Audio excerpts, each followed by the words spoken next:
Dios les bendiga, mis amados. Bienvenidos a una nueva clase de nuestro discipulado. En esta ocasión, pues seguimos avanzando con las lecciones de nuestra confesión y vamos ya por el capítulo 11. Por el capítulo 11. Este capítulo 11 trata de ver con uno de los temas más importantes no solamente del ámbito bautista, sino que también de todo el ámbito protestante. Tiene que ver con la razón por la que los cristianos protestantes se separaron de la Iglesia Católica. Y este tema es tan importante, mis hermanos, porque tiene que ver con la manera en cómo nosotros profesamos nuestra fe y concebimos la manera en cómo una persona puede ser salva. Esta es, si ustedes quieren, de todas las doctrinas, la doctrina más importante y la que le da razón de ser a nuestra fe protestante. Por lo tanto, es muy importante que nosotros nos familiaricemos con el estudio de esta doctrina. Cuando hablamos acerca de la justificación, es imprescindible poder conocer brevemente un poco de historia para que sepamos de qué es lo que estamos hablando. En la Edad Media, la iglesia se dio a la tarea de la iglesia, que era una sola iglesia universal, eso significa católico, se dio a la tarea de oscurecer el estudio, la lectura y la comprensión de las Sagradas Escrituras. La lectura de las Escrituras era una práctica que solamente estaba reservada para los sacerdotes. Solamente los sacerdotes eran los que tenían el conocimiento necesario para leer la palabra de Dios, que hasta aquel momento únicamente se manejaba en el idioma oficial del Sacrosanto Imperio Romano, que era el latín. Nadie más podía leer la palabra de Dios, sino solamente los sacerdotes. Entonces, obviamente, eso facilitó mucho la manipulación de las personas que dependían de lo que los sacerdotes le dijeran para que ellos pudieran observar las normas y las prácticas de fe. De manera que iban a misa, se sentaban a escuchar un sermón en un idioma que no conocían. Escuchaban cantos en idiomas que no conocían. Y lo único que miraban ellos era la espalda de los sacerdotes. Y cuando querían saber acerca del estado de su alma, la única referencia que ellos tenían era lo que el sacerdote les decía. ¿Y qué les decía el sacerdote? Bueno, ¿tú has pecado en este día? Sí, padre, he pecado. Vi con lujuria a una mujer, o estafé a mi hermano, o me robé una gallina, o cualquier otra cosa. Entonces el padre le decía, bueno, tú estás condenado a la muerte eterna, al infierno por tu pecado. Pero si me pagas tanto dinero, entonces yo te puedo absolver de ese pecado. Y en ese momento nadie andaba preguntando, de veras, padre, ¿y dónde dice eso en la Biblia? Porque nadie sabía qué era lo que decía la Biblia. Porque el conocimiento de la palabra de Dios estaba reservado únicamente para los sacerdotes. Entonces, lo que los sacerdotes decían en materia de cómo referirse a los asuntos de la fe era lo que la gente hacía. Y los sacerdotes en ese asunto habían sustituido lo que dice la Escritura por la tradición. La tradición de ellos era precisamente este pago de indulgencias como penitencias para poder ganar el favor de Dios y para evitar que una persona fuera condenada al infierno. Y las personas creían esto porque no tenían otra cosa que leer. no tenían otra cosa que creer, porque obviamente no tenían Biblias con que refrenar estas cosas. Así que muy temprano, previo a la reforma, comienzan a levantarse varios hombres de Dios como Wycliffe a hacer traducciones de la Biblia, pidiendo que a las autoridades que cada ciudadano pudiera tener una Biblia en su propio idioma para leer y para erradicar así esta ignorancia.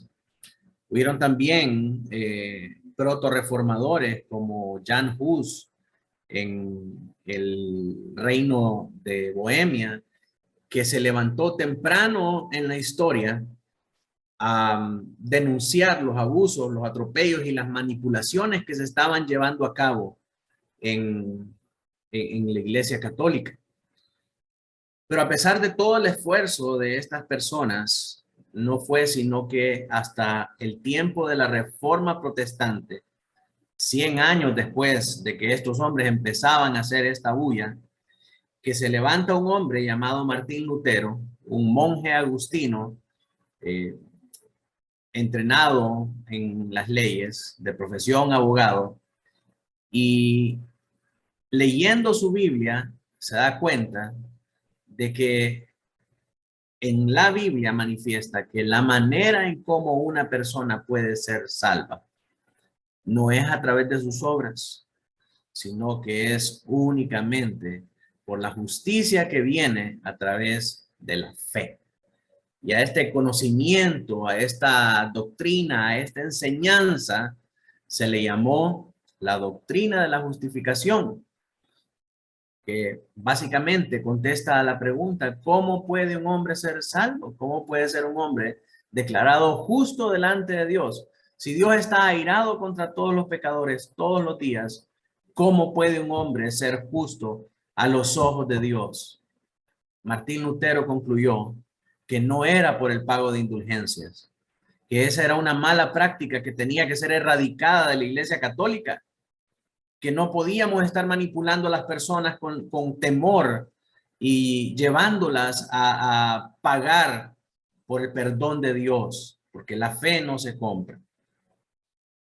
Obviamente, Lutero nunca buscó crear una segunda religión o una segunda fracción religiosa lejos de la Iglesia Católica. Él lo que buscaba era reformar la Iglesia. Pero obviamente sus reclamaciones no fueron bien recibidas del lado del papado romano y de toda su curia de sacerdotes que eran los que tenían a su cargo la interpretación de la ley. Así que el Papa León X emite una bula papal llamada Exsurge Domine, en la cual expulsa a Martín Lutero de la Iglesia Católica. Y a partir de ese momento nace el movimiento protestante que lleva bajo sus hombros esa bandera de batalla de proclamar que la salvación no es por obras, sino que es por la fe, que somos declarados justos delante de Dios por medio de la fe. Y la fe en Jesucristo. O sea, al poner la fe en el sacrificio perfecto del Señor Jesucristo, es ese sacrificio el que nos da a nosotros por la fe esa condición de ser justificados delante del Padre. Entonces, ya no más está Dios airado contra aquellos que han depositado su fe en Cristo Jesús, porque cuando Dios mira sus pecados cubiertos por la sangre de su Hijo amado Cristo, que la vertió en propiciación para el perdón de los pecados de todos aquellos que creen en Él. No de toda la humanidad, sino que únicamente de aquellos que han creído en Él. ¿Y quiénes son los que han creído en Él?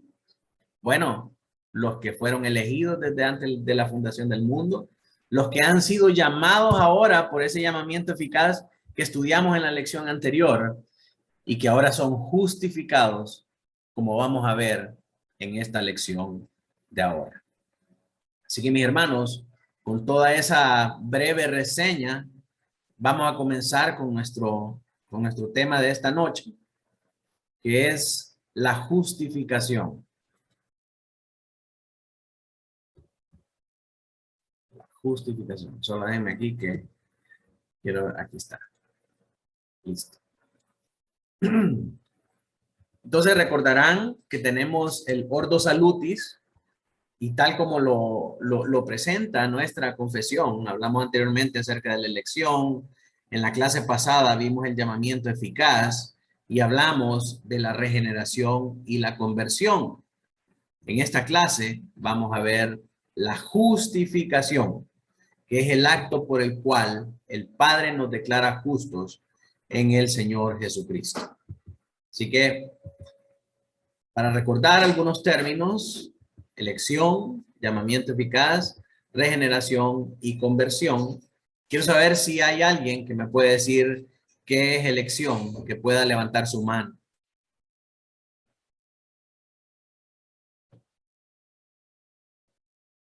Vamos a ver, ¿quién quiere definir elección?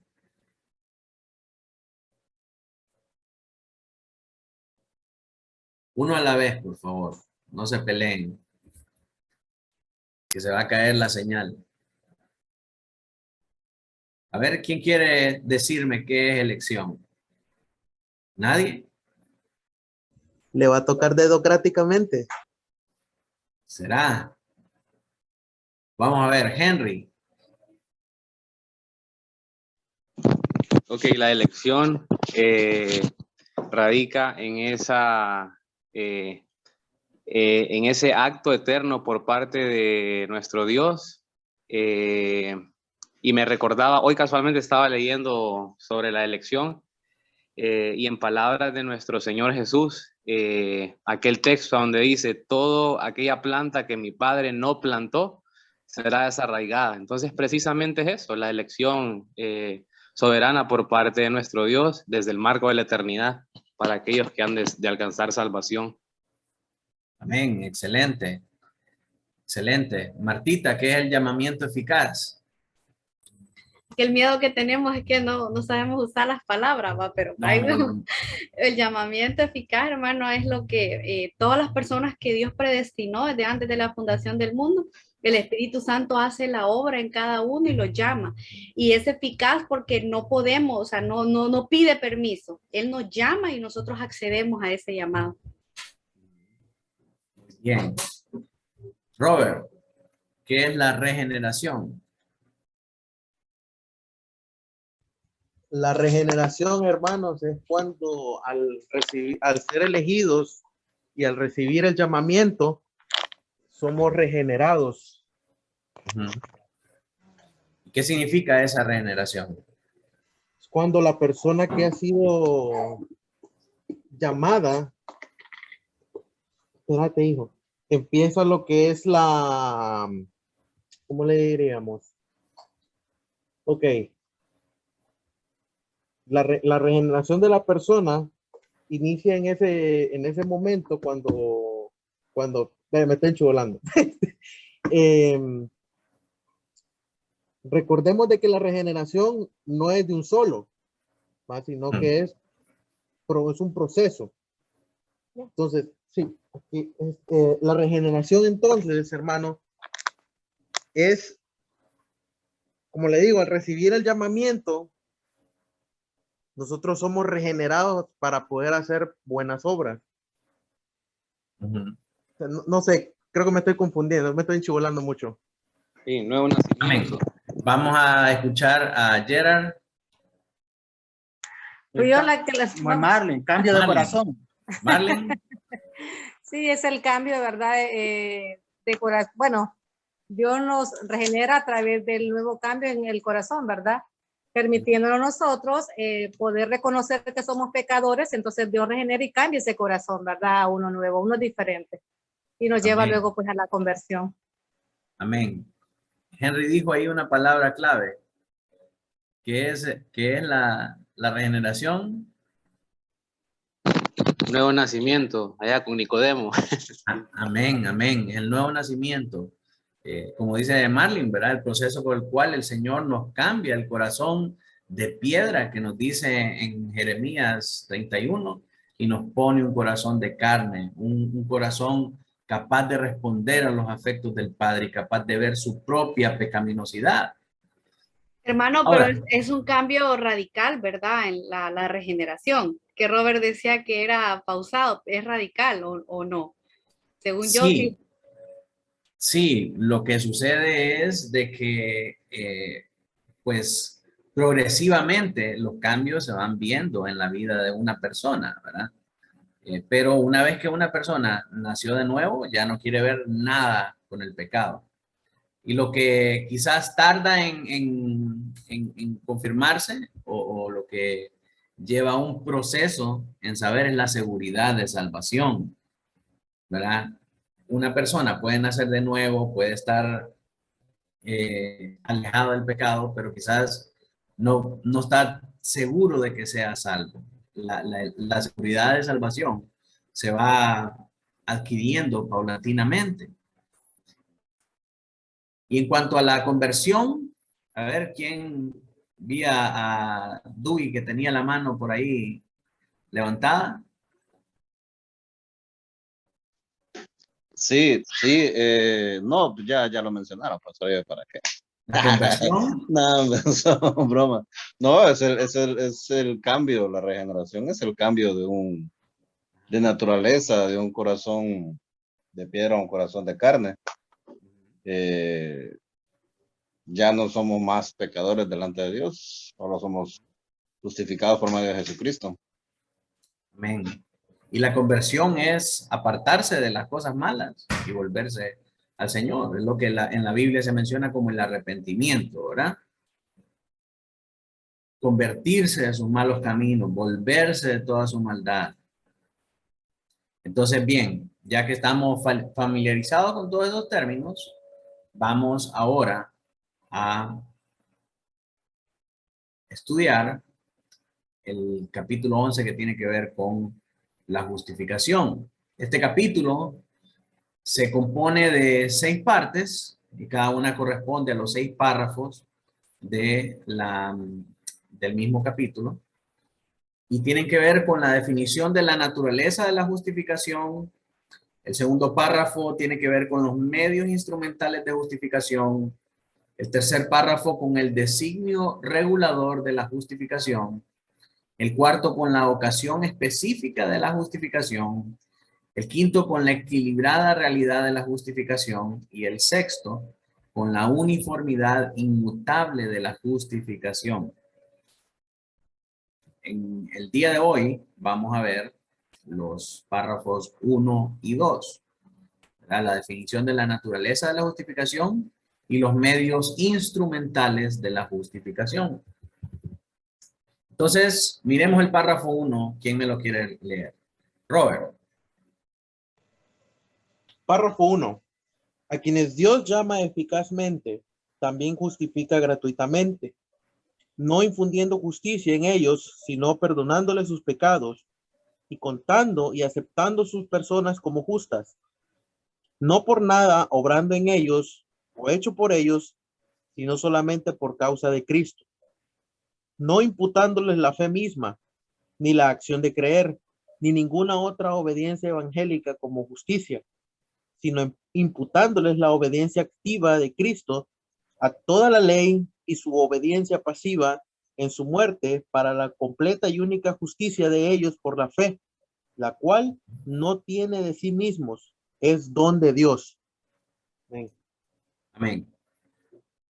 Este párrafo está compuesto en 4 partes. En primer lugar, la afirmación radical, ¿verdad? De que a quienes Dios llama eficazmente, también justifica gratuitamente.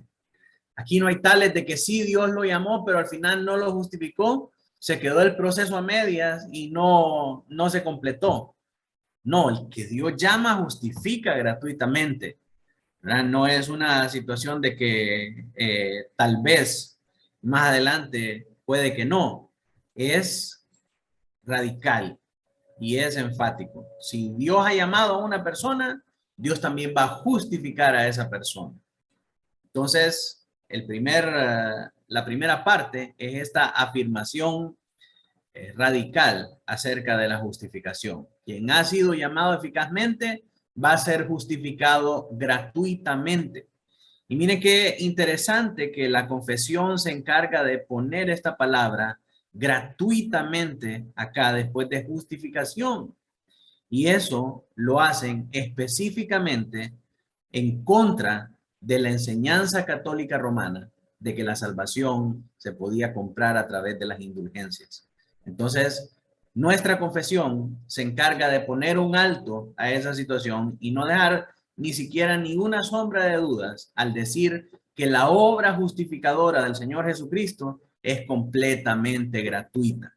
Acá no vendemos el don de Dios, acá no vendemos el regalo de Dios, acá no vendemos la salvación. Al tener ese aspecto ahí establecido en nuestra confesión, nos blinda también de que más adelante venga una generación y diga, no, pastor, empecemos a hacer pactos con la gente, que la gente venga y nos dé dinero y nosotros le damos un certificado de salvación. No podemos hacer eso porque nuestra confesión nos dice que la justificación es una obra gratuita del Señor Jesucristo. Entonces, cada artículo en la confesión, mis hermanos, está puesto ahí conscientemente y conscientemente escrito para combatir alguna herejía que se estaba levantando en esa época. Y en este párrafo en particular, trata con esa herejía de las indulgencias, de la venta de la indulgencia. Luego vamos a ver que encontramos 3 enunciados especiales que se dan en una forma negativa y positiva. No es de esta manera, sino que de esta. De otro, no es de esta manera, sino que de esta manera. Y así vamos a ver que se enseñan estos 3 párrafos que tienen que ver con 3 cosas específicas. En primer lugar, la esencia de la justificación. La parte negativa es que la justificación no es solamente una transformación moral. No es que un alcohólico dejó de beber porque fue a Alcohólicos Anónimos o porque tuvo fuerza de voluntad y dejó de beber. No por eso, no por esa acción moral, significa que ese alcohólico ha sido justificado delante de Dios. ¿Verdad? No es porque un adúltero deje de adulterar por conciencia, voluntad y conveniencia propia. No es por esa acción buena que una persona es justificada. ¿Sí? La justificación no solamente es una transformación moral, no solamente es dejar de hacer lo malo que uno estaba haciendo, sino que positivamente es una transacción legal. Es un estado que nosotros recibimos por parte del Padre al recibir el sacrificio de fe en su expiación por nuestros pecados. ¿De qué manera lo presenta el párrafo 1? Dice, no infundiendo justicia en ellos, sino perdonándoles sus pecados y contando y aceptando sus personas como justas. El hecho de la justificación es una declaración que el Padre hace hacia una persona. Dice, Henry es justo. Vamos a ver, ¿dónde están los pecados de Henry? No, este Henry es pecador. Este Henry es pecador. Este Henry se merece el infierno.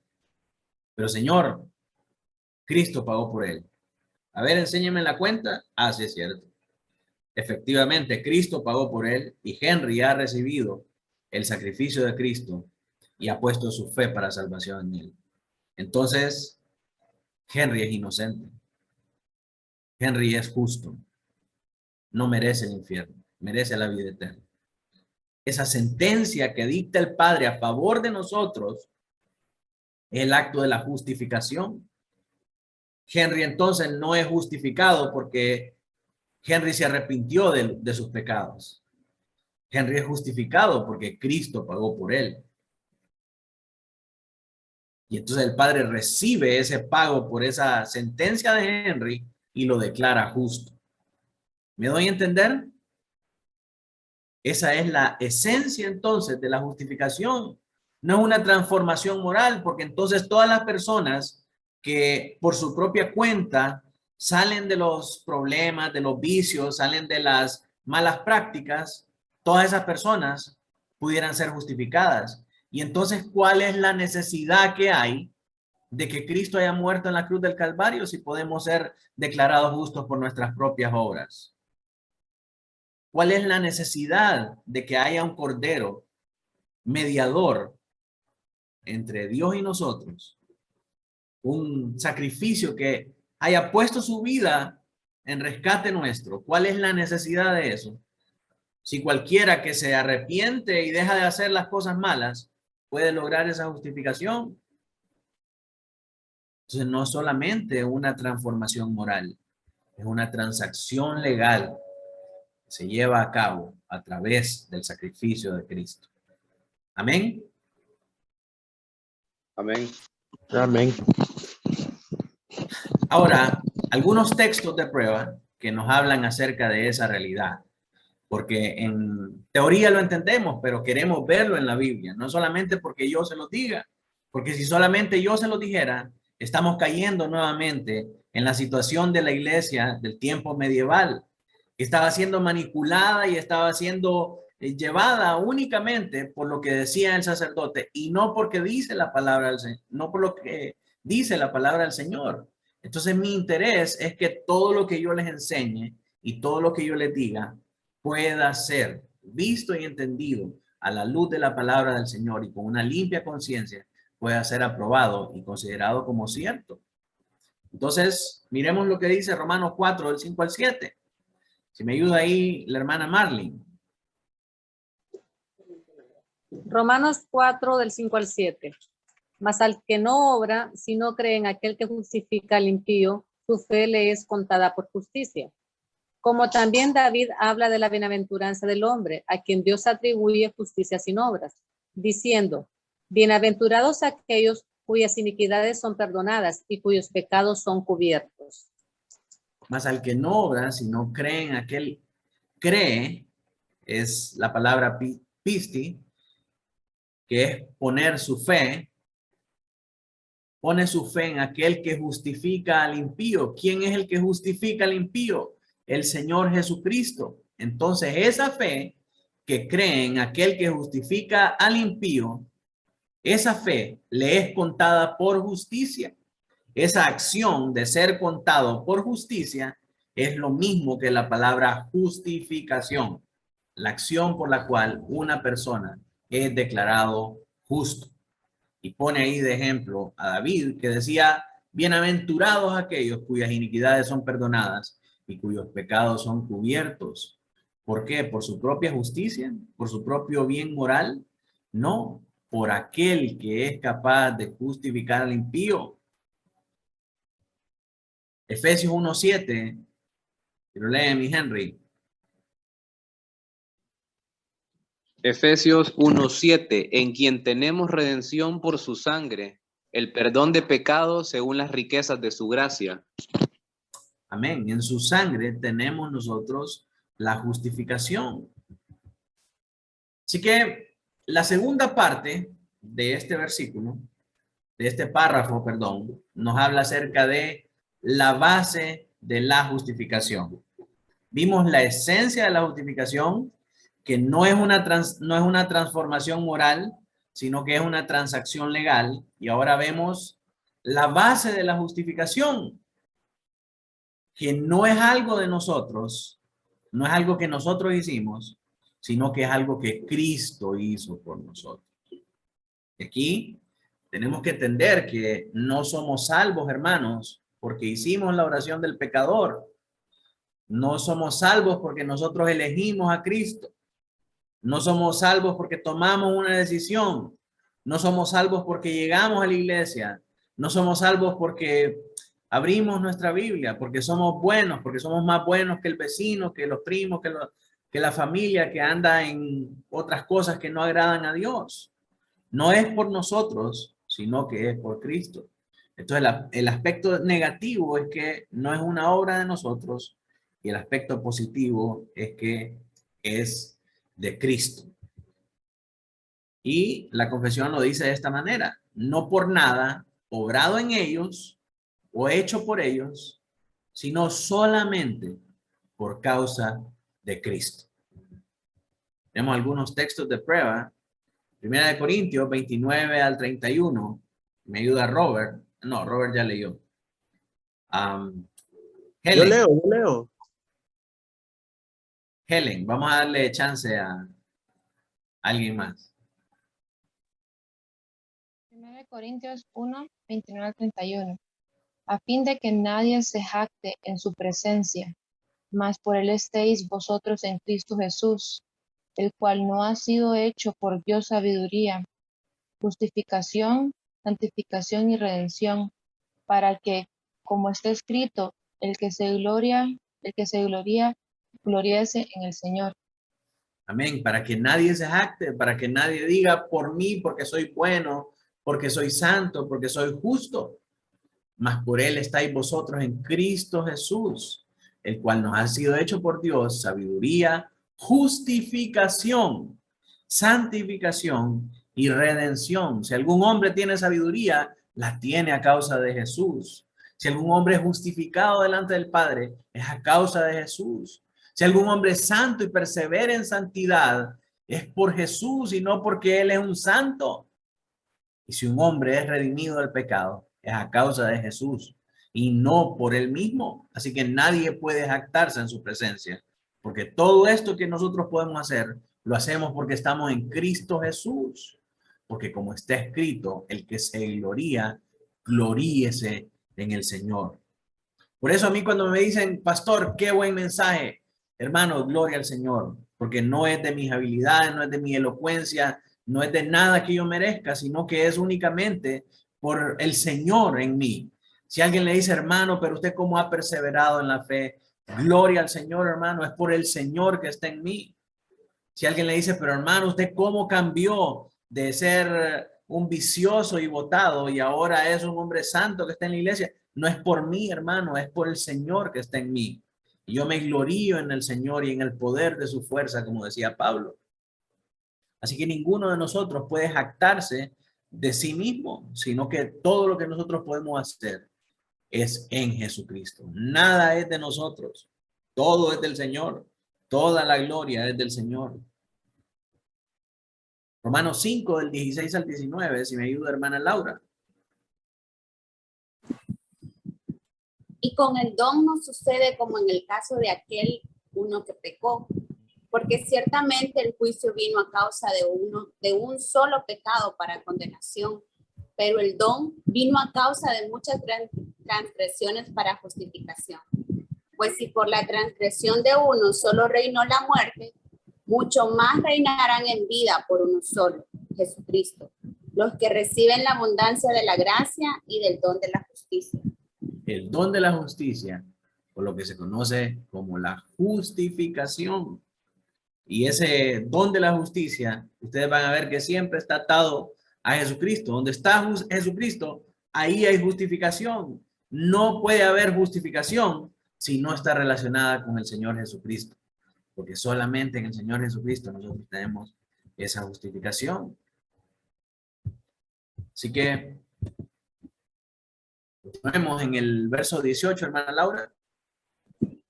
Así que, como por la transgresión de uno vino la condenación a todos los hombres, de la misma manera por la justicia de uno vino a todos los hombres la justificación de vida.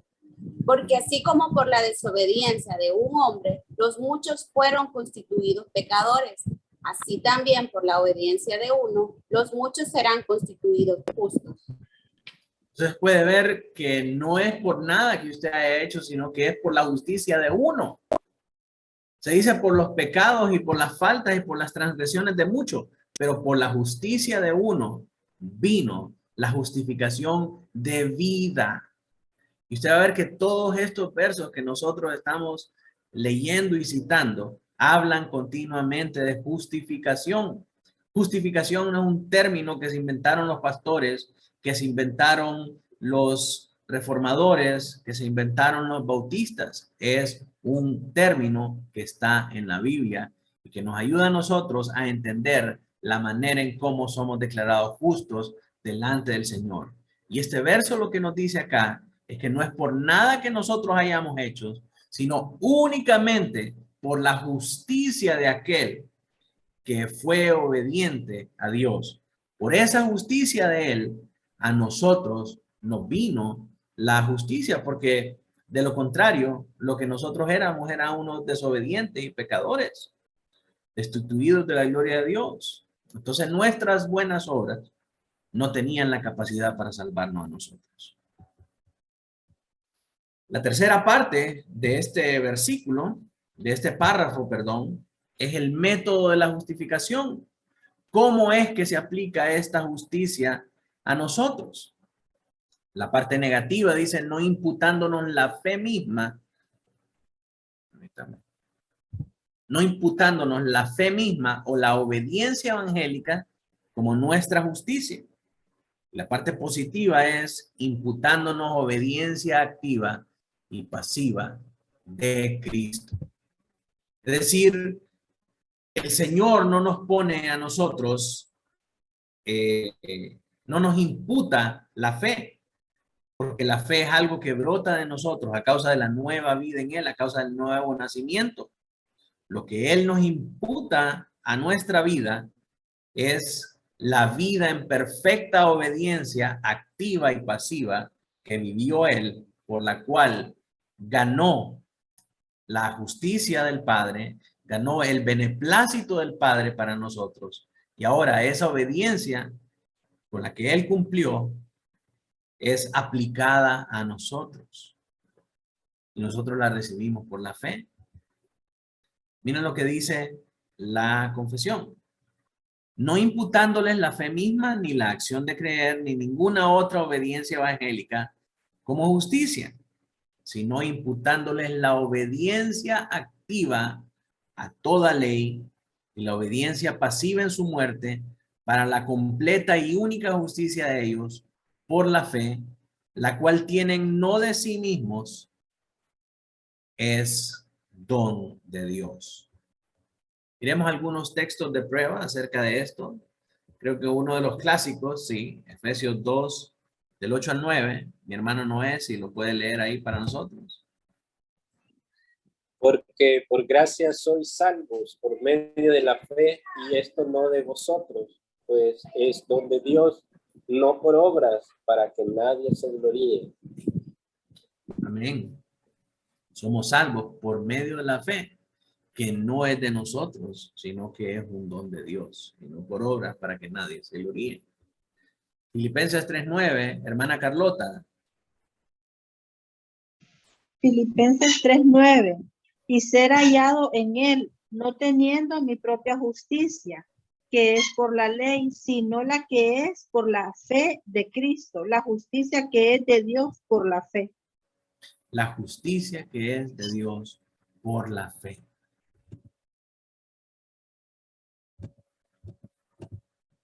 Segunda de Corintios 5, del 19 al 21. Está mi hermano Ludwig ahí. Si me puede ayudar a leer, hermano Ludwig. Buenas noches. Sí, con gusto. Dice que Dios estaba en Cristo reconciliando consigo al mundo, no tomándoles en cuenta a los hombres sus pecados, y nos encargó a nosotros la palabra de reconciliación. Así que somos embajadores en nombre de Cristo, como si Dios rogase por medio de nosotros. Os rogamos en nombre de Cristo, reconciliados con Dios. Al que no conoció pecado, por nosotros se hizo pecado, para que nosotros fuésemos hechos justicia de Dios delante de él. Amén. Dios está en Cristo reconciliando consigo al mundo, no tomándoles en cuenta a los hombres su pecado. Nos encargó a nosotros la palabra de la reconciliación. Así que somos embajadores en nombre de Cristo, como si Dios rogase por medio de nosotros. Os rogamos en nombre de Cristo, reconciliados con Dios. Al que no conoció pecado, por nosotros se hizo pecado, para que nosotros fuésemos hechos justicia de Dios en él. Recibimos esta esta justicia por medio de la fe. Tito 3, 5 y 7, hermana Lisette. Tito 3:5. Nos salvó no por obras de justicia que nosotros hubiéramos hecho, sino por su misericordia, por el lavamiento de la regeneración y por la renovación en el Espíritu Santo, para que, justificados por su gracia, viniésemos a ser herederos conforme a la esperanza de la vida eterna. Amén. Miremos ahora Romanos 3, del 22 al 28, Namibia.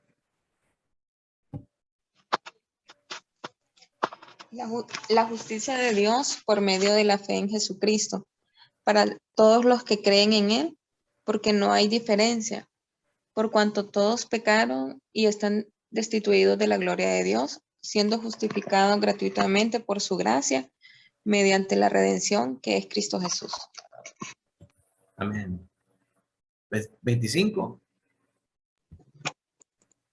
A quien Dios puso como propiciación por medio de la fe en su sangre, para manifestar su justicia, a causa de haber pasado por alto en su paciencia los pecados pasados, con la mira de manifestar en ese tiempo su justicia, a fin de que Él sea el justo y el que justifica al que es de la fe de Jesús. ¿Dónde pues está la jactancia? Queda excluida. ¿Por cuál ley? ¿Por la de las obras? No, sino por la ley de la fe. Concluimos, pues, que el hombre es justificado por fe sin las obras de la ley. Amén. Este verso lo pone más claro que todos los anteriores.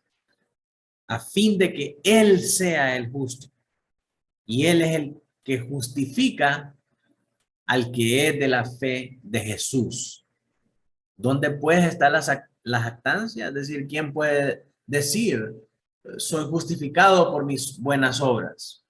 Dice, eso queda excluido. No tiene lugar. No al lugar, diría un juez. ¿Por cuál ley? ¿Por la de las obras? No, sino por la ley de la fe. Porque esta justicia se recibe no por cumplir con la ley de las obras, sino que esta justicia se recibe por la ley de la fe. Concluimos pues, dice Pablo, que el hombre es justificado, es declarado justo delante de Dios por la fe sin las obras de la ley.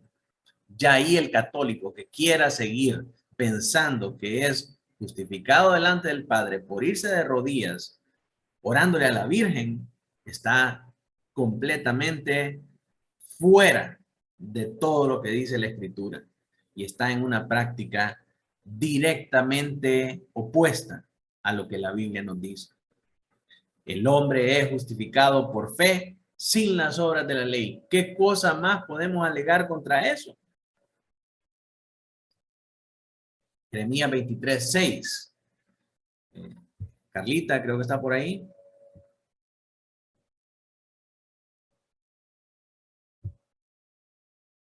¿No? Lurbin.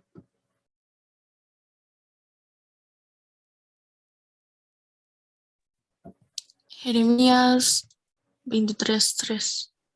23:6. 23:6. En sus días será salvo Judá, Israel habitará confiado, y este será su nombre con el cual le llamarán Jehová, justicia nuestra. Jehová, justicia nuestra. La justificación viene por el Señor. Y cuando comenzamos a leer estos textos de Jeremías, comenzamos a ver que el Señor empieza a revelar aspectos del pacto, del nuevo pacto. Dicen, en aquellos días, en los días en que venga el Mesías, será salvo Judá e Israel habitará confiado. Y el nombre con el cual lo llamarán será Jehová, justicia nuestra. ¿Por qué? Porque Él será el que justifique por medio de su sacrificio expiatorio. Hechos de los Apóstoles 13, del 38 al 39, Si me ayuda Gerard, ¿estará por ahí Gerard? Amén. Hechos. Ajá. Hechos de los Apóstoles 13, 38, 39. Sabed puede esto, varones, hermanos, que por medio de él os anuncia perdón de pecados, y que de todo aquello de que por la ley de Moisés no pudieste ser justificados, en él es justificado todo aquel que cree. La ley de Moisés no los podía justificar. No hay ninguna otra ley que pueda justificarnos delante de Dios. Solamente a través del Señor Jesucristo nosotros podemos ser justificados. Entonces, no hay ningún otro medio por el cual nosotros podemos ser justificados sino por medio de la fe en el Señor Jesucristo. No hay más. Cualquiera que diga que hay otro método para ser justificado, si viene Guillermo Maldonado y le dice pacte con el Señor para entrar al cielo en este momento, toda instrucción, toda predicación, toda enseñanza de esa naturaleza está en contra de la palabra de Dios. Porque solamente hay una manera de ser justificado y eso es por la fe. Vimos texto tras texto tras texto, siendo el más claro la argumentación de Pablo. Concluimos que el hombre es justificado por la fe sin las obras de la ley. Ahí en Hechos de los Apóstoles vemos la ley de Moisés no tiene la capacidad de justificar al hombre. Aunque un hombre diga, mintiendo, que puede cumplir con toda la ley de Moisés, no puede ser justificado por esa ley de Moisés. ¿Por qué? Porque esa ley no está puesta para que nosotros seamos justificados. Esa ley está puesta para condenarnos, para que nos demos cuenta que ninguno de nosotros es capaz de cumplir con ella. ¿Para qué? Para que entonces tengamos la necesidad de un Salvador, tengamos la necesidad de un sacrificio expiatorio que nos dio a nosotros la justicia. Y esa justicia, él sí pudo cumplir perfectamente con esa obediencia a la ley de Moisés. Él cumplió esa ley a cabalidad. Entonces, él sí tiene esa justicia y esa justicia nos la aplica a nosotros por medio de la fe. Esa es la justificación. En el párrafo 2 vemos los medios instrumentales de la justificación. Miremos ahí, leamos Robert. Párrafo 2. Sí. La fe que así recibe a Cristo y descansa en él y en su justicia es el único instrumento de la justificación. Sin embargo, no está sola en la persona justificada. Perdón, no está sola en la persona justificada, sino que siempre va acompañada por todas las demás virtudes salvadoras. Y no es una fe muerta, sino que obra por el amor. Muy bien. Entonces, este segundo párrafo se divide de la siguiente manera. En primer lugar, vemos la singularidad de la fe y en segundo lugar, el acompañamiento de la fe. Miremos el primer párrafo que tiene que ver con la singularidad de la fe. Dice, la fe que así recibe a Cristo y descansa en él y en su justicia es el único instrumento de la justificación. Esto es que Dios ha dejado la fe como el único medio por el cual nosotros podemos ser salvos. Entonces, algunos textos que nos hablan acerca de eso. Romanos 1:17 dice, porque en el Evangelio, la justicia de Dios, mire qué tremendo esto. La justicia de Dios se revela por fe y para fe. Como está escrito, más el justo por la fe vivirá. Este fue el texto que hizo que Martín Lutero llegara a la realización de que la fe es la justicia, la justificación del hombre es únicamente por la fe. La salvación es por la fe y no por las obras. Así que nadie puede conocer la justicia de Dios y ser justificado si no es por medio de la fe. No hay otra manera. Romanos 3 del 27 al 31, bueno, ya lo leímos. Lo que dice Pablo, concluimos pues que el hombre es justificado por la fe sin obras de la ley. Sin embargo, hay un aspecto aquí muy importante que tiene que ver con el antinomianismo. Voy a escribírselo para que lo podamos hablar de eso. Un momentito. El antinomianismo. Es una palabra compuesta. Anti, que es en contra, y nomos, que es ley. Entonces hay un movimiento dentro de los evangélicos que es el movimiento antinomianista, que en realidad no es un movimiento nuevo, sino que existe desde aquellos tiempos de la iglesia primitiva.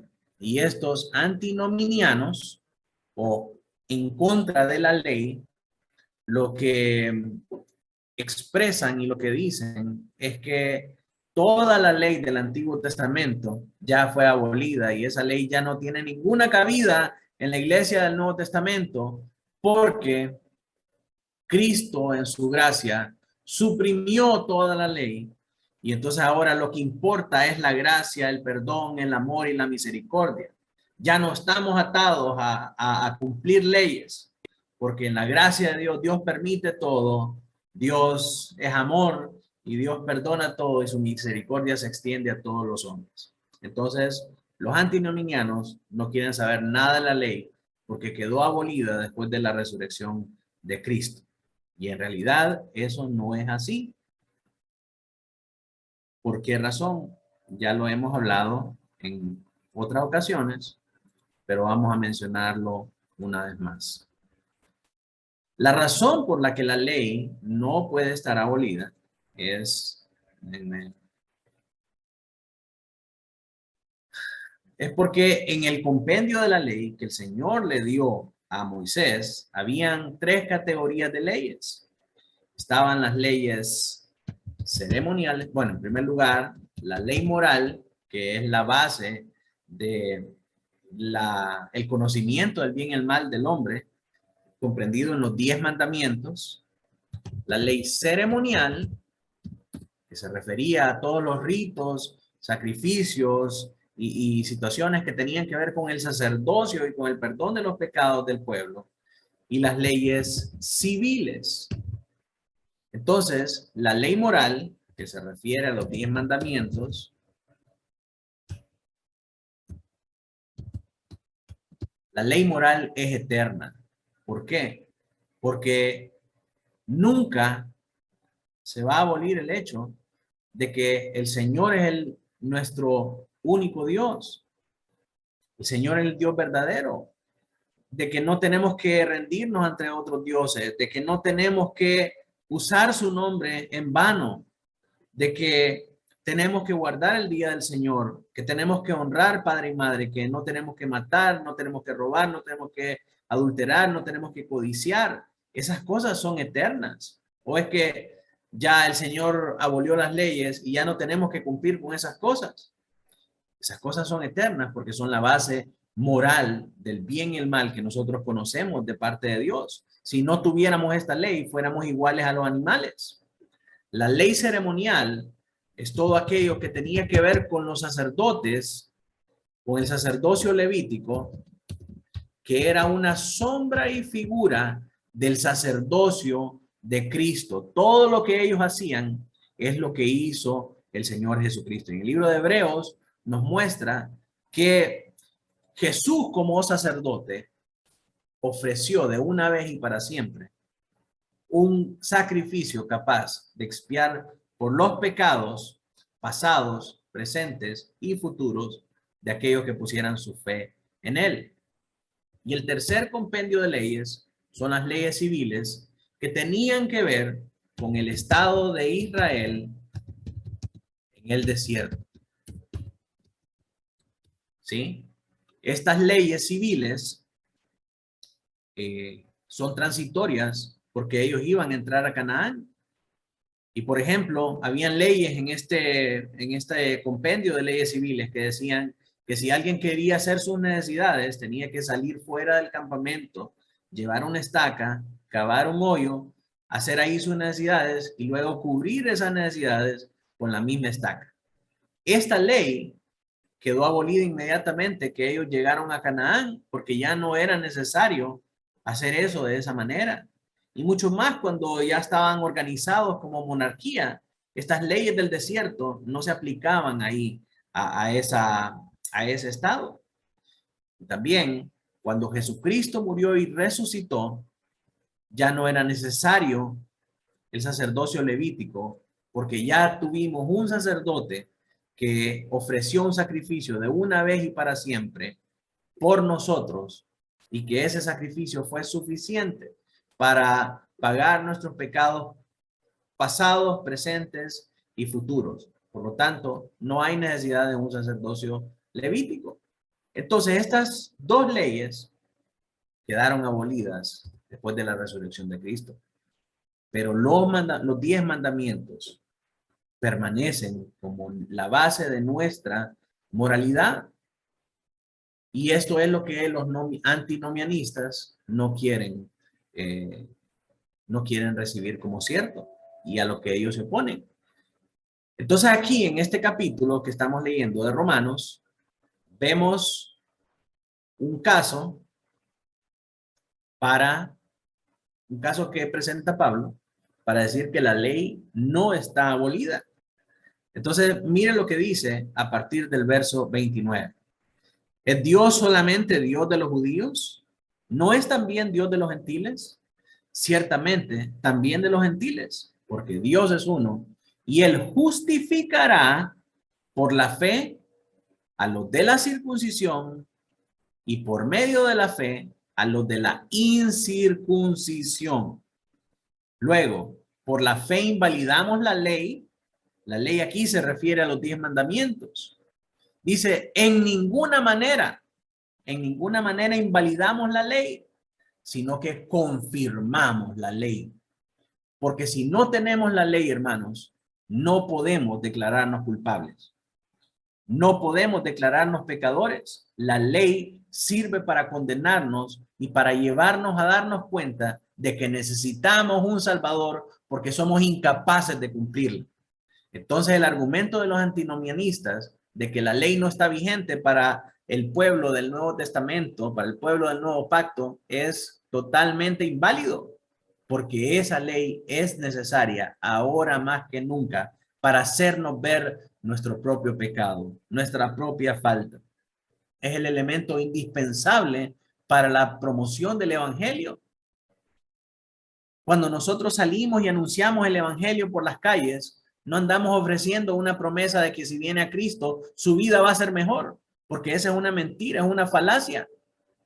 De hecho, la Biblia nos muestra que la vida cristiana es de sacrificio y es de sufrimiento.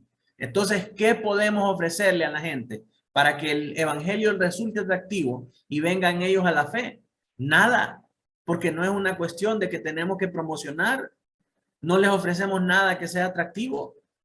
Lo que tenemos que hacer es hablarles con la verdad y llevarlos a que miren que son pecadores y que son culpables. Y entonces esta no es una cuestión de que si quieren o no, son culpables, están acusados. ¿Qué van a hacer? Necesitan un Salvador, necesitan expresión. Entonces, ¿cómo podemos hacer que la gente mire su culpabilidad, la culpabilidad de su pecado? A través de la ley. A través de la ley. Porque ¿qué hombre no ha codiciado? ¿Qué hombre no ha adulterado aún con su vista? ¿Qué hombre no ha usado el nombre de Dios en vano? ¿Qué hombre no ha robado? ¿Qué hombre no ha matado? No, pastor, yo no soy un homicida. Bueno, el Señor Jesús dice que si odiamos a nuestro hermano, lo hemos matado en nuestro corazón, somos un homicida. Entonces, ¿qué hombre no es culpable de estas cosas? Todos somos culpables. Así que la ley no puede estar invalidada, está más vigente ahora que en cualquier otro tiempo. ¿Por qué? Porque esa ley nos apunta hacia el Salvador que todos necesitamos. Así que mis hermanos, tenemos algo otros versículos ahí, Filipenses 3:9, Gálatas 3:5, que son clásicos en hablarnos acerca de la justificación. Carlota, si me ayuda a leer Filipenses 3:9. Filipenses 3:9. Y ser hallado en él, no teniendo mi propia justicia, que es por la ley, sino la que es por la fe de Cristo, la justicia que es de Dios por la fe. Amén. Gálatas 3:5, hermano Noé. Aquel pues que os suministra el Espíritu y hace maravillas entre vosotros, ¿lo hace por las obras de la ley o por el oír con fe? Por el oír con fe. Entonces esos pasajes son claves, hermanos, en mostrarnos a nosotros la manera en cómo la fe es imputada a nosotros, únicamente por medio de la fe y no por las obras de la ley, que las obras de la ley solamente nos condenan. Ahora, el acompañamiento de la fe, nos dice la confesión, sin embargo, no está sola esta fe en la persona justificada, sino que siempre va acompañada por todas las demás virtudes salvadoras. Y no es una fe muerta, sino que es una fe que obra por el amor. Y aquí quizás todos recordamos el pasaje clave de Santiago 2:17. Así también la fe, si no tiene obras, es muerta en sí misma. Santiago 2:22 dice, ¿no ves que la fe actuó juntamente con sus obras y que la fe se perfeccionó por las obras? Luego en el verso 26, porque como el cuerpo sin espíritu está muerto, así también la fe sin obras es muerta. Gálatas 5:6, porque en Cristo Jesús ni la circuncisión vale algo, ni la incircuncisión, sino la fe que obra por el amor. La fe viene acompañada por obras. Y aunque no es necesaria para la salvación, las obras no son necesarias para la salvación, sí son necesarias para dar testimonio de que nuestra fe es una fe salvífica. Así que estas obras siempre van a acompañar a nuestra fe. No podemos decir que tenemos fe si esa fe no nos lleva a producir obras. Mis hermanos, esto es algo que tiene que estar bien claro en nuestra vida como cristianos, porque yo recuerdo que antes de venir al conocimiento verdadero del Evangelio y al conocimiento de la doctrina de la gracia, yo me jactaba de ser un cristiano que tenía tantos años de estar en el Evangelio, de estarme preparando, de estar estudiando, de estar cerca del pastor, de tener, de que otros hermanos me conocieran, de gozar de un buen testimonio y todo lo que ustedes quieran. Pero pregúntenme qué obras de justicia habían en mi vida a causa de la fe en el Señor Jesucristo que yo manifestaba. Ninguna. Era una fe muerta. Pregúnteme cuántas personas vinieron al conocimiento de Cristo a causa de mi excelente relación con mi pastor anterior. Ninguna. Ninguna. Entonces, si mi fe no produce obras de justicia, verdaderamente es una fe muerta. ¿Cómo se manifiestan las obras de justicia en una persona que verdaderamente tiene una fe salvífica, en una persona que verdaderamente ha nacido de nuevo? Porque la persona que ha nacido de nuevo va a buscar compartir su fe con otros. Va a buscar mostrar la nueva vida en Cristo a otras personas. Va a buscar estudiar más su palabra, va a buscar crecer en él. Y como consecuencia, hermanos, las personas que están alrededor de él van a notar ese cambio, van a querer saber y él va a compartir esa fe con otros. ¿Cuál es el fruto de un cristiano? Otro cristiano. No podemos ser cristianos y vivir una fe aislada, marginada de los demás. Hermanos, cuando nosotros vemos que las personas, en el Nuevo Testamento, que las personas fueron afectadas por el ministerio de Cristo, inmediatamente fueron a buscar a otros para compartir esa buena nueva con ellos. Usted lo mira en el endemoniado gadareno, quería ir con el Señor Jesús y el Señor Jesús lo mandó de vuelta para su casa. Pero el hombre tenía un ferviente anhelo por compartir lo que ahora tenía y él miraba que el camino para hacerlo era irse con el Señor Jesucristo. Pero el Señor lo manda de regreso a su hogar para impactar a los suyos. Vemos el mismo ejemplo en la samaritana. La samaritana regresa al pueblo a contarle a todos que ha encontrado el Mesías. Andrés, el hermano de Pedro, corre a decirle: Pedro, ven pronto que hemos hallado al Mesías. Y Pedro le dice: mostradme dónde está. Sí, la reacción natural de alguien que ha nacido de nuevo, que ha venido al conocimiento de Cristo, es que comparte su fe con otros. Esa fe lleva frutos. Esa fe se muestra en el servicio cristiano, en el amor al prójimo, en el testimonio de su fe. No es algo aislado de lo que nadie tiene conocimiento. El Señor Jesucristo decía: nadie enciende una vela y la pone debajo de una mesa, sino que la pone en lo alto para que brille e ilumine todo. Nosotros somos luces en una colina que alumbramos a los demás las tinieblas que hay en el mundo. Nuestra fe, si es verdadera, si es una fe salvífica, debe de ser acompañada por obras. Entonces, tenemos que estar muy claros en esto, hermanos. Es el verdadero camino cristiano. En conclusión, a los que Dios llama, Él justifica. Esta justificación no es una transformación moral, sino que una transacción legal en la que Dios nos otorga su perdón y su aceptación. Este perdón no es en base a méritos probatorios, sino que únicamente por la gracia del Señor Jesucristo. El Señor nos manda a pedir: enséñenme a ver, el abogado defensor, qué méritos tiene Henry para que lo podamos declarar justo. Ninguno, no tiene ningún mérito. Y entonces, ¿cómo podemos declarar a Henry justo? Por medio de la sangre del Señor Jesucristo. El único camino.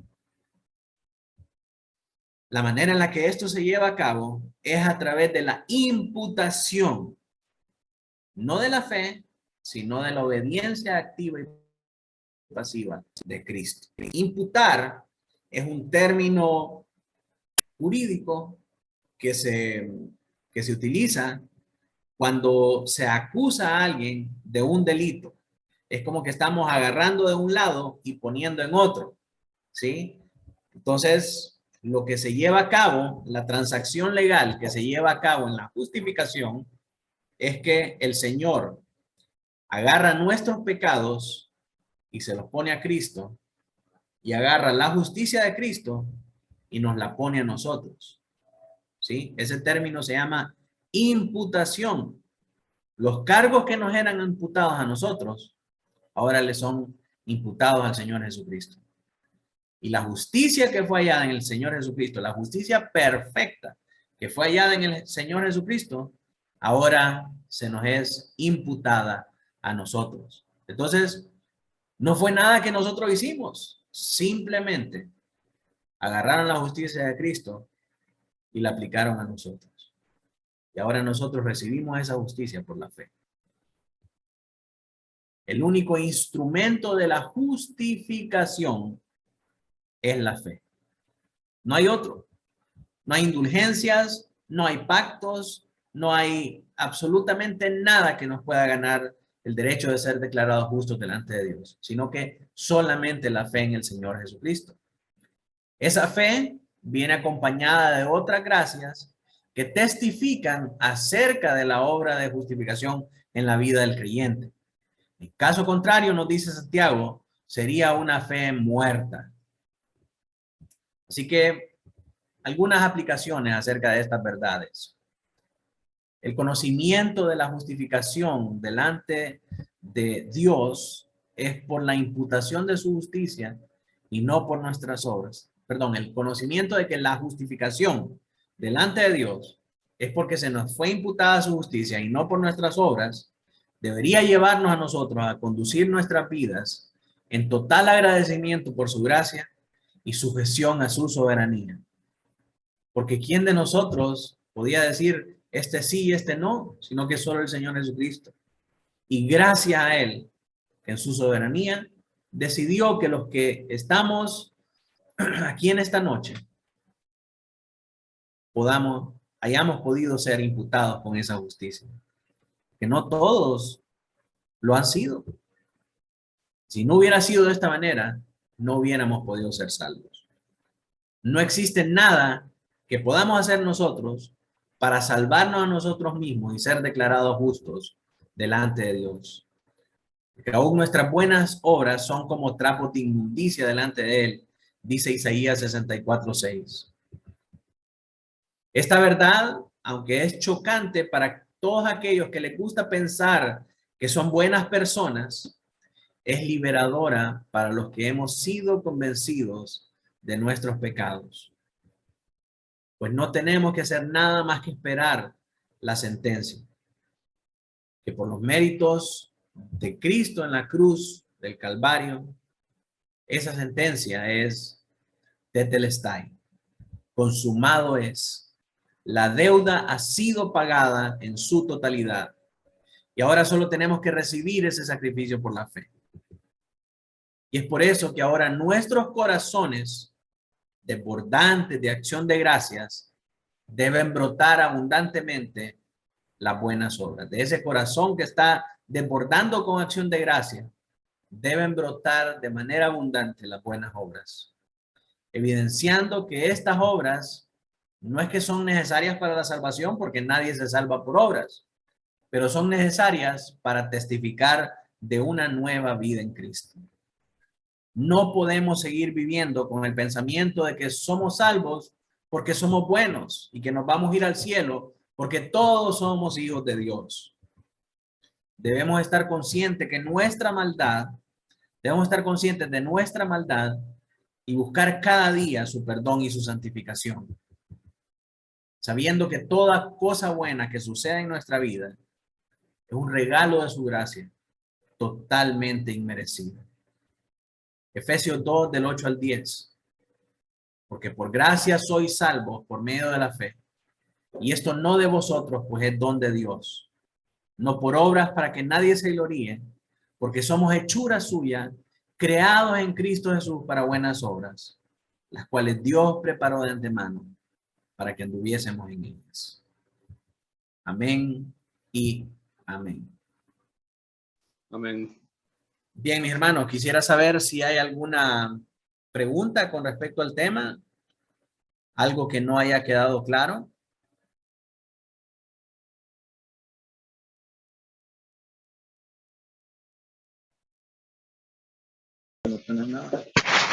Pastor, yo tengo más que todo un comentario, no sé si pregunta.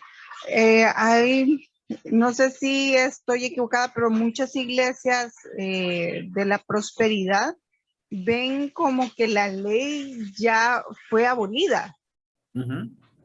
Y sabemos que eso no es cierto, pues la ley sigue estando vigente, más vigente. Pero en algunas iglesias, recuerdo nuestra antigua iglesia, hablaban de eso, que Dios sabía, no sé si me equivoco, pero eso es lo que recuerdo, que muchas iglesias o algunas prédicas que escuché alguna vez decían que Cristo había abolido la ley, que estábamos por gracia. Uh-huh. Sí. Que solo por gracia, no, que la ley estaba fuera. Uh-huh. Sí. Esa es otra faceta del antinomianismo y se llama, déjenme ponerla acá, se llama la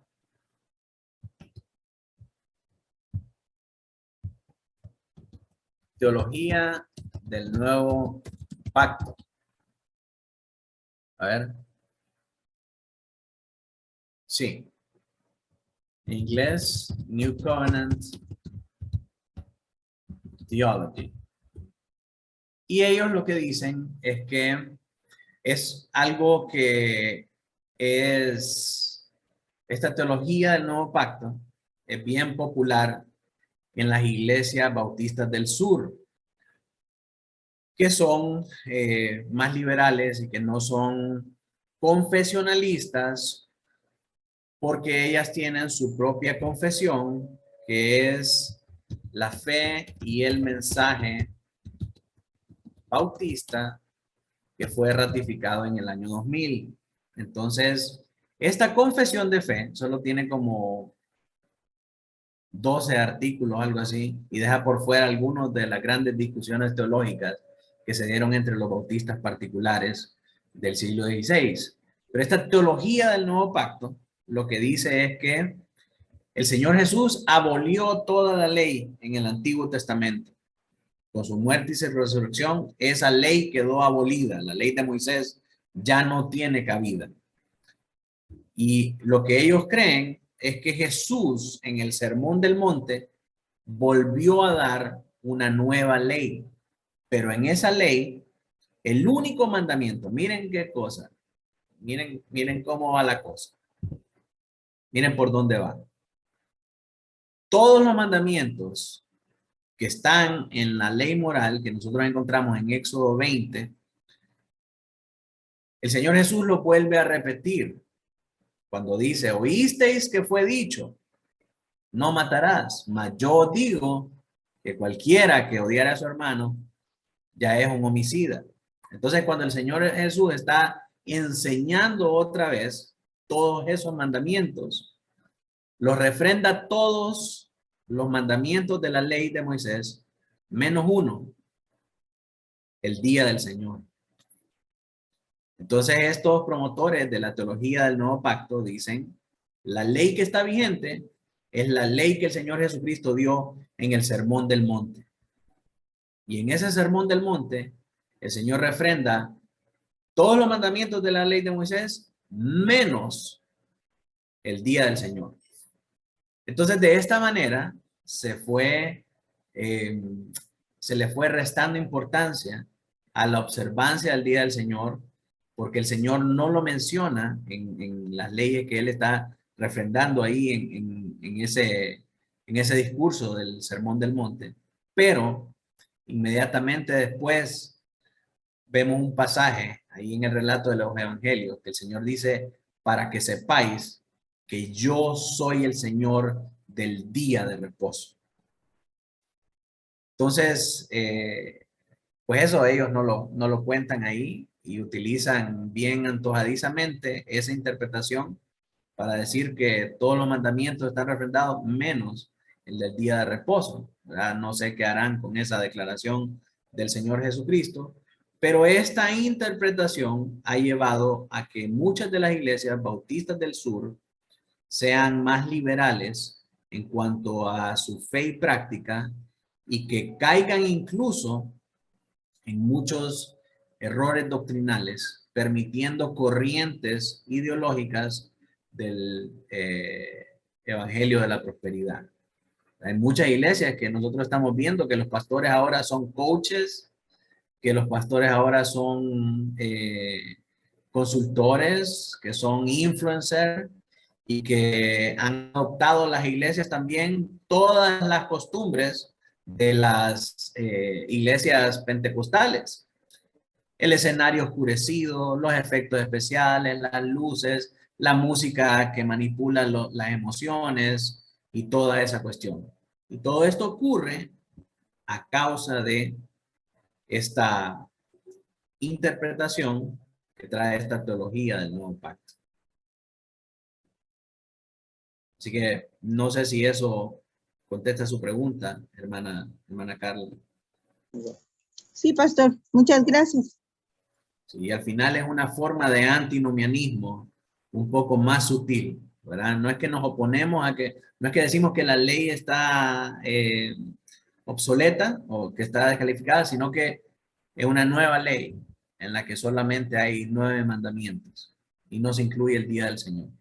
¿Por qué? Porque el día del Señor son todos los días, dicen ellos, ¿verdad? Pero nosotros sabemos la verdad, que no en todos los días se adora de la misma manera al Señor. Hay un día específico que Él ha mandado desde antes de dar su ley.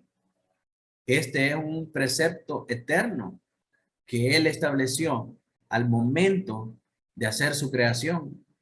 El día de reposo fue instituido juntamente con la obra de la creación.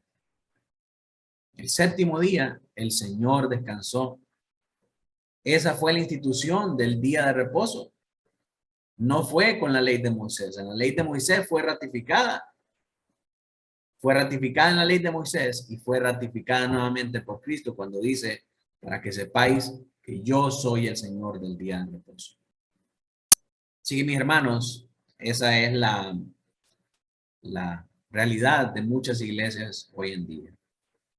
La mayoría son antinomianistas.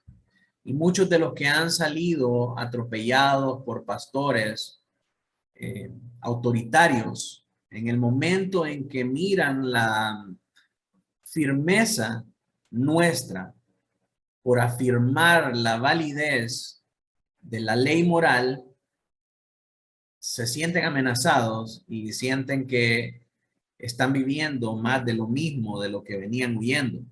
Y por esa razón es que muchas personas no se quedan en nuestras iglesias a causa de eso que ellos erróneamente llaman legalismo.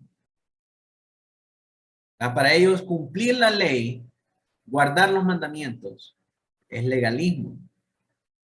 Sin embargo, es un concepto también que está errado, porque cumplir la ley es el deber y la responsabilidad de todo creyente verdadero, de todo cristiano. Y si el Señor ha nacido en su corazón y usted es guiado por el Espíritu Santo, usted va a ser guiado siempre a cumplir la ley del Señor. El problema es cuando nosotros pensamos que por cumplir con esta ley, nosotros somos justificados. Eso es legalismo. Pensar que la ley moral y que nuestras obras pueden hacernos mejor cristiano, más santo, salvo y justificado que otros. Ahí sí es legalismo. Pero obedecer al Señor y obedecer sus leyes no es legalismo nunca, hermanos. Así que si su pastor lo llama a venir al culto porque es el día del Señor y porque usted es cristiano y usted tiene que estar en la iglesia el domingo en el día del Señor, su pastor no es legalista. Su pastor se está preocupando porque usted viva una vida cristiana conforme a lo que el Señor manda en su palabra. Ahora, si el Señor le dice que, si el pastor le dice, perdón, que solo los que vengan al culto son salvos, y si alguien no viene al culto porque tuvo X o Y razón y no pudo cumplir con el día del Señor, entonces esa persona no es salva. Ahí sí estamos cayendo en legalismo. Ahí sí estamos cayendo en legalismo, porque significa que cualquiera puede estar en la iglesia y aunque su corazón esté en otro lado, entonces solo porque está en la iglesia es salvo. No podemos confiar en nuestras obras y confiar en nuestra propia justicia. Pero sí, llamar a obedecer la ley del Señor no es legalismo. Es nuestro deber como cristianos hacerlo. Y la Biblia nos dice que nos amonestemos unos a otros. Legalismo es cuando empezamos a creer que esas leyes y esa justicia nos dan mayor santidad que otros cristianos o nos dan nuestra salvación. Y ahí es donde tenemos problemas. Amén. Amén. No sé si hay alguna otra pregunta. Tenemos 4 minutitos.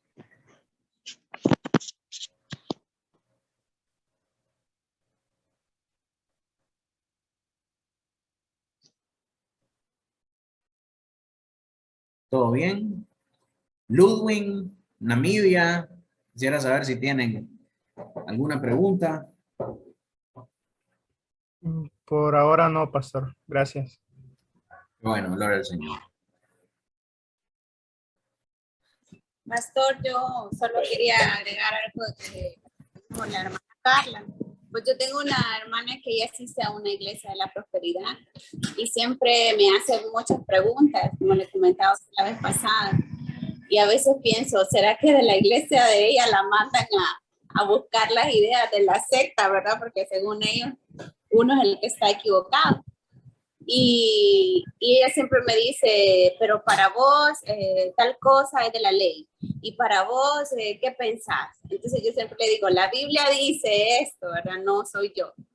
Y ella siempre menciona esto de la ley, pero que de veras que sí me dejó súper claro este hecho, ¿verdad? De las leyes morales, civiles y la otra se me fue, pero Sacerdotales. Sacerdotales, gracias. Entonces, creo que, como decía ese J.C. Ryle, en un mundo de extrema rebelión contra Dios, un poco de obediencia se torna en fanatismo. Y usted mencionaba sí, el legalismo, pero también nos dicen, ay, qué fanática sos, porque no puede faltar un domingo, ¿verdad?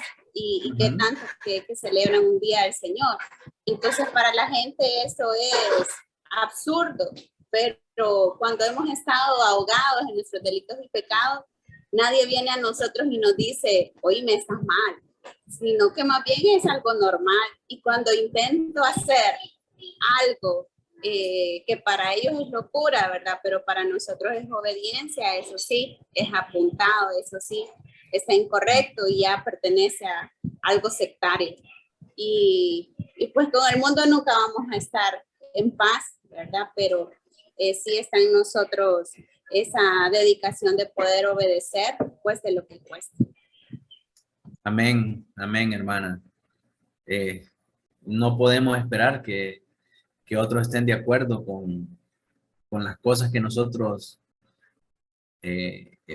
valoramos como eternas y de trascendencia e importancia más allá de este mundo, ¿verdad? Porque el mundo definitivamente está en contra de todo lo que es, de todo lo que exalta al Señor y está a favor del Señor. Robert. No, solo apoyar a la hermana Laura. Hermana, a mí, personas cercanas me han dicho que soy fan, ¿va? Solo por ir escuchando himnos de BBN en el carro. Solo por eso me dicen que soy ultra fanático y que estoy mal. Pero como dice usted, ¿verdad? Un mundo tan caótico, tener un poco de obediencia es fanatismo. Dicen ellos, ¿va? Amén. Es cómico la manera en cómo la gente percibe el cristianismo, ¿verdad? Porque en algunas reuniones familiares tenemos algunos familiares que son doctores y cuando ellos se retiran de las reuniones porque tienen que atender a sus pacientes, todo el mundo dice, no, anda, atender, tenés que hacer tu labor. Pero si yo que soy pastor me retiro de la reunión para atender a una necesidad de alguna oveja que tiene que ver con la salud espiritual de una persona, ahí sí soy criticado como radical, que no puedes estar ni un momento con tu familia, cómo te pones a creer que vas a atender a otros más que este momento para estar con los tuyos, que es y el otro. Entonces les digo, bueno, básicamente hacemos lo mismo que el doctor. Aquel cuida el cuerpo y nosotros cuidamos el alma. Y porque aquel sí tiene la justificación, pero nosotros no. Entonces te das cuenta que hay una doble moral en el mundo, ¿verdad? Y pues bueno, con eso tenemos que bregar, mis hermanos. Bien, por motivos de... Amén. Disculpe, lo que a mí en lo particular me duele mucho en mi corazón ahora es el hecho de que esta teología del nuevo pacto les ha hecho tanto daño a las personas, tanto daño a los que pues nos decimos cristianos y nos estamos convirtiendo a ese evangelio light, ¿verdad? Igual a nosotros en lo personal nos ha costado mucho el hecho de tener que dejar de atender un emprendimiento el domingo, que era el mejor día, o reunirnos con la familia y de repente nos sentimos, yo personalmente me siento muchas veces muy sola, porque mi familia de sangre y al mismo tiempo familia en la fe están lejos de donde yo vivo. Y las amistades que de repente yo tengo aquí de hace tantísimos años no son, aún, no sé si en algún momento van a ser convertidas, pero el hecho de que uno lo inviten, que mira que vamos a hacer un almuerzo, mira que aquello, un domingo, y uno le tiene que decir, mira, no puedo porque tengo compromiso en la iglesia. Pero ¿y a qué iglesia vas? No, es un compromiso que tengo, pero es en forma virtual, pero tengo el compromiso. Entonces ha hecho que estas personas poco a poco nos han ido dejando de lado, ¿verdad? Nos han ido apartando, por decirlo así. No todo el mundo entiende esta obediencia, pero el asunto es que por tantos años nos enseñaron, no, si usted el domingo tiene que irse con su familia es lo más importante, usted vaya a la playa, disfrute su familia, que no sé qué. Nos acostumbramos a eso.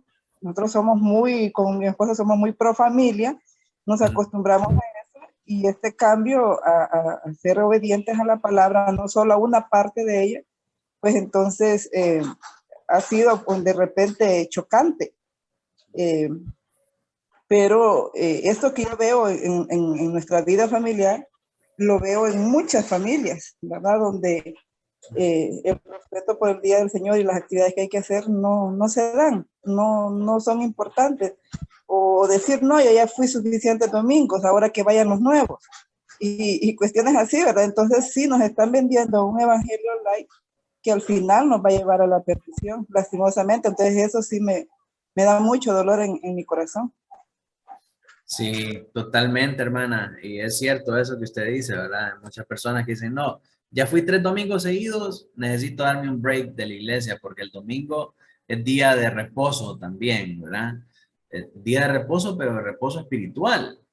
Y si para usted ir a la iglesia es una carga, es una situación con la que hay que ir otra vez el domingo a la iglesia, ni modo, voy a ir a cambiarme porque si no el pastor, ¿quién lo calla diciéndome o tirándome caña desde el púlpito? ¿Verdad? Tenemos que ir, ni modo. Si para usted es un verdadero suplicio ir a la iglesia, entonces usted no ha nacido de nuevo. Porque para aquel que ha nacido de nuevo, ir a la iglesia, el domingo, hermanos, es la cereza del pastel, es el día más importante de la semana. Todas nuestras vidas giran en torno al domingo y durante la semana estamos preparándonos en anticipación al domingo porque vamos a ir a escuchar al Señor hablar a nuestra vida. ¿Y qué cosa puede ser más importante que eso, hermana? ¿Y cómo lo despreciamos nosotros? Que cambiamos eso por una serie de Netflix que nos viene a dar basura del mundo, en lugar de escuchar la voz del Señor a través de su palabra. El culto al Señor, hablaba con un hermano, es un diálogo entre Dios y nosotros. El Señor nos da su palabra y nuestra respuesta a esa palabra es cantarle. Cuando le cantamos, el Señor habla a nuestros corazones. Cuando escuchamos la letra de los cantos, nos hace pensar en su palabra. El Señor nos está hablando y su pueblo está respondiendo. Es un intercambio entre uno y otro. En un momento callamos y escuchamos la palabra, en el otro oramos, en el otro cantamos. O sea, hay un intercambio constante entre Dios y su pueblo. ¿Qué cosa puede ser más importante que eso, hermana? Pero el mundo no lo entiende de esa manera. El mundo lo mira, como dice usted, como un fanatismo. Y aún los cristianos, lamentablemente, todavía no entienden la solemnidad y la seriedad de lo que es el culto al Señor. Y aquella escena de el Señor temblando y tronando, perdón, en el monte Sinaí y el pueblo reunido debajo para recibir la ley del Señor, para saber cómo vivir sus vidas. Esa es una sombra, una representación de lo que es la iglesia. Si nosotros entendiéramos la iglesia como Israel ahí al pie del monte Sinaí, viendo la excelencia y la magnificencia de Dios revelarse a un hombre y darle a ese hombre la palabra para su pueblo, le digo que las iglesias estarían llenas, hermano. Pero la hemos cambiado por ese acomodamiento en el que hemos caído a causa de esta mala teología. Pero contra eso luchamos y por eso es que es importante conocer estas doctrinas. Por eso es que es importante que estemos en estos discipulados para aprender las cosas que la iglesia ha dejado por un lado y que nosotros ahora tenemos que retomar para legarle una fe verdadera a nuestros hijos. Así que mis hermanos, por cuestiones de tiempo vamos a quedarnos hasta aquí. Quiero pedirle a mi hermano Robert si puede orar por nosotros para quedar despedidos. Oremos, amados hermanos. Padre nuestro que estás en los cielos, Señor. Grande eres, oh Señor. Y te damos gracias, Padre Santo, por permitirnos reunirnos y poder aprender, Señor, de ti. Y en la manera, Señor, en la que tú has decidido salvarnos, Señor, en ese plan que nos ha sido revelado, Señor, a través de la Escritura, Señor, y por medio de la obra salvífica de tu Hijo Jesucristo, nuestro Señor y Salvador. Gracias, Señor, por esa obra. Señor, gracias te damos por tu amor y por tu misericordia derramada en la cruz del Calvario, Señor, por nosotros, impíos y pecadores, Señor, que no teníamos otro destino que ser quemados en el infierno, Señor, pero tú te diste por nosotros, Señor. Tú te diste por nosotros para que fuésemos salvados, Señor, y pudiéramos decirte santo, santo, santo, Señor, Rey de todo lo que existe, lo que podemos ver y lo que no podemos ver. Gracias, Señor, por toda esa obra que hiciste en nosotros al regenerar nuestro corazón, Señor, quitar uno de piedra para poner uno de carne, Señor, por limpiarnos y dejarnos como la nieve, Señor, como blanca lana, Señor. Te damos gracias, Señor, por todas esas cosas que haces por nosotros. Te rogamos, Señor, puedas darnos descanso en esta noche y que esta enseñanza quede cincelada en nuestros corazones, Señor, y marcada para siempre, para que podamos recordar siempre que tú eres santo, Señor, que tú eres nuestro Salvador y que sin ti nada somos. En el nombre de Cristo Jesús oramos esta noche. Amén y amén.